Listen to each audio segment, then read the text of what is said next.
In Our Lady of Peace, we've had a targeted nurturing group in our school for a number of years, at part-time, and it would take place at the beginning and the end of the week.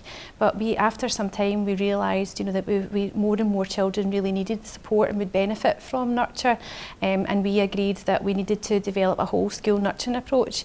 It was that time that we were given the opportunity to become a Renfrewshire's Nurture Pathfinder school, and so we quickly took up that opportunity, and as a result we benefited really from the support from Educational Psychology Service and training with themselves and with Education Scotland.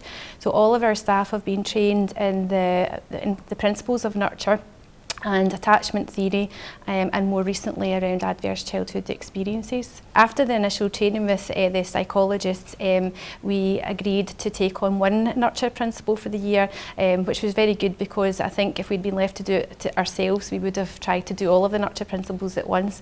So we agreed that our first nurture principle that we would do was language is a vital means of communication, and then the reason we chose that one was because we found the children found it difficult to express their emotions. They would have a limited vocabulary. They might say they had a bad day, or they were sad, or they were happy, but that was maybe the extent of it.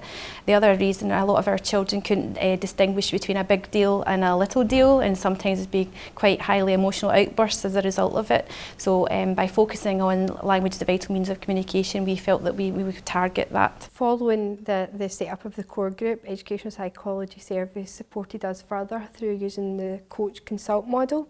So by doing that, they would come in and help us take forward any of the actions that we decided to take part as part of the action plan. And as our core group, our skills got better, and we became more expert, and we were able to support other people within the school. Raising attainment in literacy and numeracy is obviously a priority for all schools, but if children are not emotionally secure, they're not in a place to sit in a classroom and learn. So I think that by being part of the nurturing relationships approach, we've created a community that understands the children's behaviour and treats every child as an individual, because it's not one size fits all. So we find strategies that suit individual children so that we can reduce barriers to their learning and obviously then increase attainment.